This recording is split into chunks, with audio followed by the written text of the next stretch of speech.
Okay, B, kung nagpapabili na rin ng tumbler yung anak mo, ma-share ko lang sa iyo na merong affordable na tumbler for kids plus distro na rin siya. O, ayan o. Hindi na sila mahihirapang uminom ng tubig nila. Kasi eto mga mari ko, matagal na tong tumbler ni Madam Hili. Tingnan nyo naman dito o.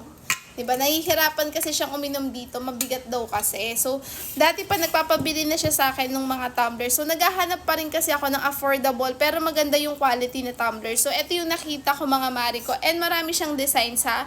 This is 12 ounce or 350 ml. So, marami-rami na rin yung pwede nyo ilagay dito. Perfect nga ito, lalo na kung yung mga anak nyo is kinder, daycare, mga ganyan. Ito tamang-tama yung tumbler na to. Hindi siya mabigat.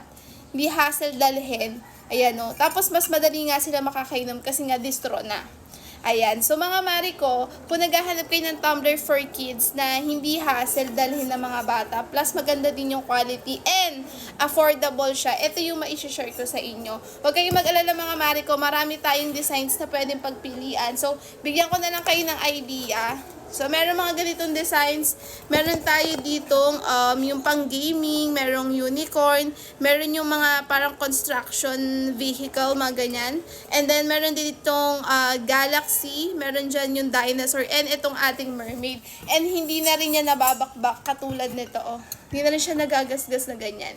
So, ayan. Kung gusto nyo din ito mga mari ko, ilalagay ko din sa yellow basket para mabilhan nyo na rin yung mga anak nyo.